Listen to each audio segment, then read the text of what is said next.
Today, we're going to be talking about 8 bourbons that I highly recommend. Let's get into it.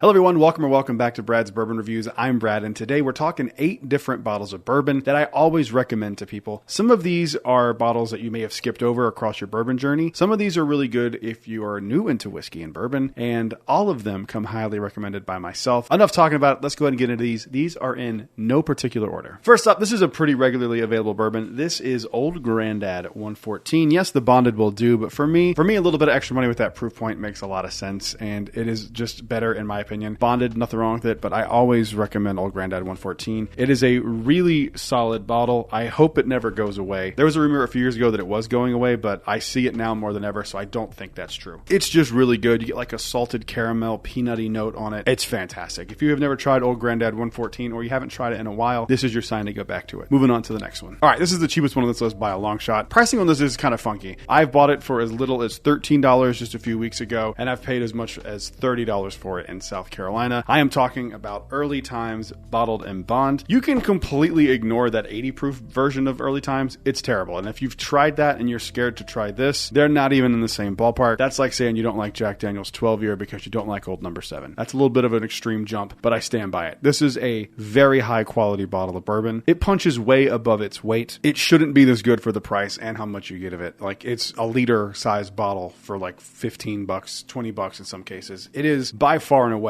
my favorite budget bottle. And at $13, which is what I just paid for it not too long ago, that's about as budget as it gets. And I think if you blinded it, you would never know it was that cheap. I know distribution on these isn't available everywhere. They're, sporadic throughout Florida, so I get them when I see them when I'm out of the state for the most part. But if you have never tried it or you are curious, try to get your hands on one of these. They are really, really solid bottles. Don't think you'll be disappointed. Moving on to the next one. This one's a fun one because the base version of it is awesome as well, but I think there's just a little something that this version of it has. And I'm talking about Wild Turkey Rare Breed, the non-chill filtered version. This one cost me a little bit of money. It shouldn't be that much, but it's one of those travel exclusives where you can get them, but they kind of are expensive if you have to pay secondary, which I did. I have no regrets. I wanted one of these really bad. I did a side-by-side of a regular Wild Turkey Rare Breed and then this version. This thing won, and it wasn't even close. It is everything that is great about Wild Turkey Rare Breed, just amped up to 11. Now, if you cannot get your hands on one of these, Wild Turkey Rare Breed is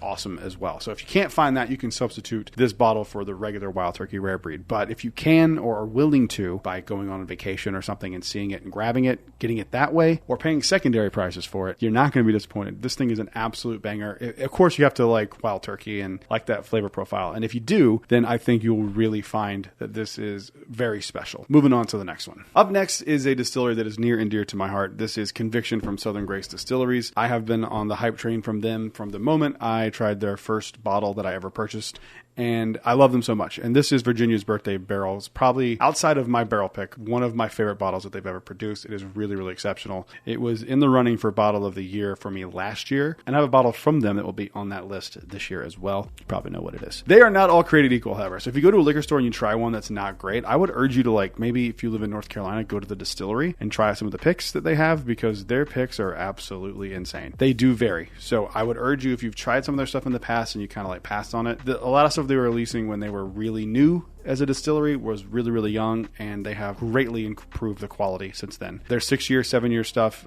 maybe an 8-year coming out this year, who knows, would be very interesting. But try their stuff now, and if you don't like it, I'd be very surprised. Moving on to the next one. This is one of my favorite bottles I've ever had. I love this thing so much, and it was a wild turnaround for the distillery for me because I didn't like them at all. Then I tried this, and I was like, if you're doing that, I'm in. This is Green River Foolproof Bourbon. This thing is absolutely incredible, coming in at 117.3 proof. Everything you want is there. There's a value proposition. It's not super expensive. It's like $50-$60, 117 proof, high quality bourbon from Kentucky at a fantastic distillery. They are crushing it right now. I'm very curious to see what happens with them over the next few years. I'd like to see maybe some special releases and kind of see what your ceiling is for your products, because if you're putting out stuff this good that's $60, I'm in.